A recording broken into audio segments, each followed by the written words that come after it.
Everybody, by the time this comes out, it'll be New Year's. So 2018 has arrived. Hopefully nothing bad has happened up till that point. So I hope you all enjoyed a whole bunch of gameplay videos. One of Ninja Turtles, another was Super Mario, my Nintendo Switch, another was Wrestle Revolution. Guess what? I got copyright claims from Nintendo. I know, what a shock. And for Wrestle Revolution, but all I had to do was just remove a song, mute a song, and then bam, they were off my case. So that was good. I want to deal with that, ever again. So review time. Just like last week, it's gonna only be one. I'm sorry, but that's all I could do. I'm trying to do some new games. I've been playing more on my Nintendo Switch than I have all year. Probably because now I have Super Mario Odyssey.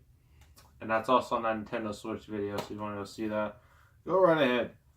So I'm reviewing WWE 2K18 Deluxe Edition, not the Switch version. It's the Xbox One version. I was smart. I did not get that Switch version. I did not get that unplayable piece of garbage. Glad I made that decision. So with this game, instead of getting the normal editions like I usually do, I got the Deluxe Edition because when I got 2K17, I was having fun, but then I really wanted to get a season pass, but then I didn't, and then I felt kind of empty. So they announced you get season pass in the Deluxe Edition, and you get it 4 days early. And so I was like, okay. It costs $90. That's including the season pass and all that stuff. So I got it. I made a whole video on it, on me getting it. I got it a day early because it was supposed to come out on the 13th, this edition, but I got it on the 12th because my local GameStop usually does a thing where if you pre-order a game, you can get it literally as the store closes, you can get it. And I took the opportunity. I ran to my car as fast as I could, drove all the way there, got the game, went home, did that video. But now, for a couple months of playing, here we are. And yeah, this, I don't think I showed this. Yeah, this pretty much comes with all the stuff that was advertised in the season pass. You pre-ordered it, you get Kurt Angle, both 2006 and 2000 version, season pass, and you also get RVD, Batista, and 2006 John Cena and 2010 John Cena, which is real interesting. There's also some supercard stuff, but someone out there might care. I don't. So, have fun with that. So the main tagline is "Be like no one." That is on all the promotional material. So this has the most realistic WWE video game ever. They say that every year. My career, road to glory, dynamic creation suite. Seriously, the biggest roster ever. Yeah, this roster is packed. There's no James Ellsworth in there. That's a shame. But we will be getting the Hardy Boys, but they'll be DLC. I don't know when they're coming out, but since I got the Deluxe Edition, Season Pass, I should automatically get it. And a star-studded soundtrack from Dwayne "The Rock" Johnson. So, it sounds like a soundtrack. You know how in the games, they have music playing in the menus and whatnot. That's all it usually is. Here they took some interesting choices. One of them was from, if I'm not mistaken, one of them I think it's from the NWA, I think. And another is from Disturbed. That's that band. Yeah, them. I'm these are some interesting choices. So yeah, I deal with that. The roster, I already said, it is packed. Has modern guys, NXT guys, legends, and with this, I got the accelerator, which means all I have to do is just literally press a button and I unlock everything instantly. At least all like the characters, belts, arenas. That was a problem I had with last year since I didn't get the season pass. I was trying to grind my way through it and it was awful. So thankfully, I did not have to deal with that this year. So this game automatically gets a point for that. You see, you have Seth Rollins on the cover. If you've seen my videos, you know he's a star. He's like the Shield. Him, Roman, Dean. He's now the World Heavyweight Champion, or WWE Champion, if you want to be politically correct about it, something like that. But yeah, it's cool that a new guy's on the cover because the last couple of years it's just been the same old people. It's been like all a bunch of people who've been there for a long, long time, like Orton, Rock, Cena, Lesnar, Austin. The last cool guy to be on a game cover was CM Punk. So that was WWE 13. I reviewed that a long time ago. So I'm glad we got something similar here. Hopefully 2K19 has another newish guy. I'm hoping it's like maybe Kevin Owens, maybe Styles, I don't know. So, yeah, enough about this. How does the game play? You know, how's the experience, right? Visually, it's good. It's always good, but it's really good. You can tell they put a lot of effort into it. Sometimes it could, when you play, there could be a bit of slowdown. It's nowhere near as awful as it is on the Switch, but it is there. It can lag a little bit, especially if like there's more than like 6 people. This game allows you to have like 8 players, which is pretty nuts.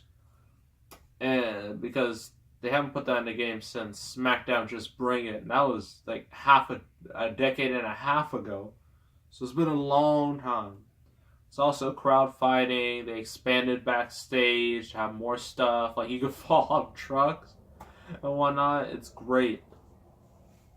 It honestly feels like, you know, the wrestling games of the past and how crazy they were. Granted, this game's not as insane as those games, because those games were, they were fun, but they were real unrealistic. This game wants to be realistic, but it's still fun. Yeah. Gameplay, it's pretty much the same. They had like a new system, like a carrying system where you can like carry people around and do cool things.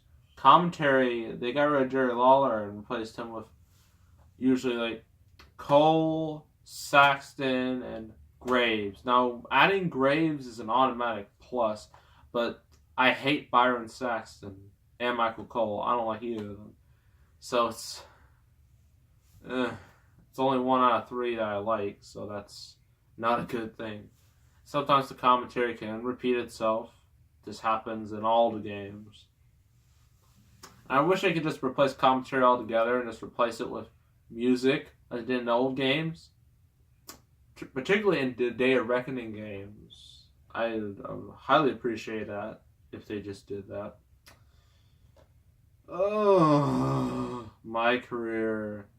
Now, I usually play my career. I usually play a lot of it before I review a game. I did it with 15, 16, 17. Here, no. It's because I create my character, right? Well, actually, it's not typically simple because everything is like, all the costumes friggin' locked. And you don't know how to unlock it? Loot boxes! Yep, they did it. They put loot boxes in a freaking wrestling game, and I'm really mad about it. Because, like, in the game, you earn virtual currency. You can earn it, like, doing, you know, normal matches, or in my career, or, like, in, what is it? Universe mode. They done that. They did the same thing last year. But this is terrible. Like, sometimes I put like on a 5-star match, I barely get anything. This is trash. And then when I get it, and here's what I hate about loot crates: they have some of the most useless stuff in them. And sometimes you don't know what you get. So they say like hat 54. I'm like, what is hat 54? Please explain. Please at least show me what it is. Granted, some of them they do give you currency, so I guess that's a plus. But it's terrible. Hopefully 2K19 doesn't have this. It probably will, but if it does, I'm gonna be real mad. I'm probably still going to get it, but I'm going to be mad. But my career, so they expanded it where, like, it's more of a, you can, walk around. It's more open world. And that has been in a game since, you could say WWE 12, but that was a lot more limited. But last time we really had that was Smash vs. Raw 2011. That was awesome. You could just go around the backstage area, talk to people, fight people. It was great. Here it's more or less the same thing. You talk to people, they say useless stuff like, I don't like you. Good job, kid. You're going down. You gonna get got. Like, stuff like that. And it's real generic. With me, I started in NXT, right? I played through a little of it, and then they decided to push me to the moon, and I just beat Bobby Roode for the NXT belt, like, after, like, not even a month of playing. And then I beat Cassius Ohno, of all people. If you watch NXT, well, I don't watch NXT, but I know of NXT. If you know NXT, you know who these people are. And I beat him, and then they're just like, okay, you get to go to the main roster. And you do this by jobbing the Mark Henry and Big Show and Braun Strowman. I'm like, really? This is why NXT stars should stay in NXT instead of going to the main roster, because there's a good chance they're going to get buried and then they'll never recover. The same thing happened with me. I had to lose to Mark Henry. I had to lose to Big Show. I was about to lose to Braun Strowman. But then, that's what Triple H wants. But then Daniel Bryan is just like, how about you beat him? Show the authority that you don't go that way. So after a couple of retries, I beat Braun Strowman. Triple H is just livid. He goes off on me. It is hilarious. I wish they had voiceovers for it, but they don't, so that's a shame. But it's still hilarious to see him just go off on me. It's like, you're fired, you're nothing, you are a waste. So I go to SmackDown. I'm thinking, okay, maybe this will get better. And then they immediately put me in a best of 5 series against Dolph Ziggler. As soon as that happened, I was like, nope. Goodbye. That's all of my career I need. And then that was that. I might play more, but I'm not gonna like it. I'm just gonna be like,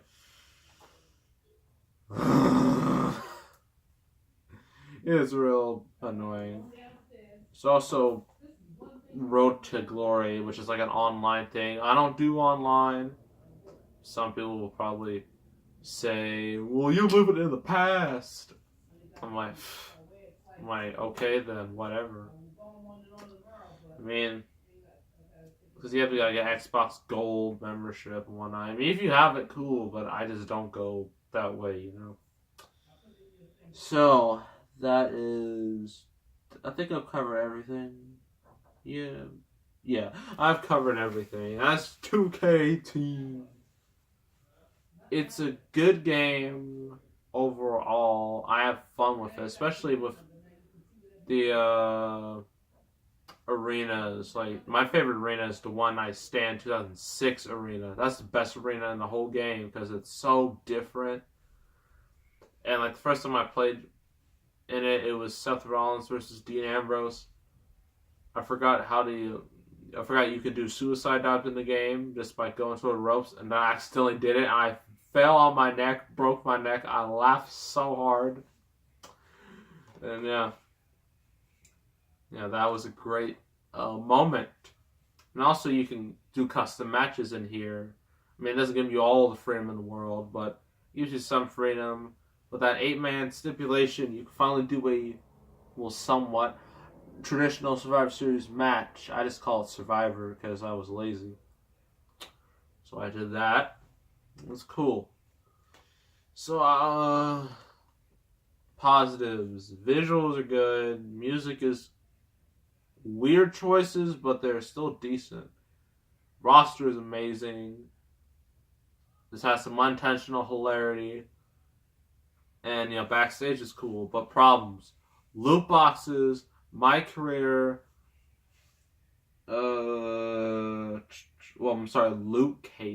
loot cases, my bad. Loot boxes, well, there it goes again. Loot boxes, my career, bit of lag, and that's pretty much about it. I'm gonna have to give this 7 out of 10. If you like wrestling, you might enjoy this. But for me, I had a decent enough time. I'm probably going to play it more once that new DLC comes out. But other than that, yeah, it's a bit of a letdown. Everyone thought it was going to be awesome, but it ended up being relatively either mediocre or okay in most people's eyes, or terrible in others. So yeah, that's WWE 2K18 Deluxe Edition. That is that. So make sure to subscribe, like this video, leave a comment, and I will see you all next time. I am out.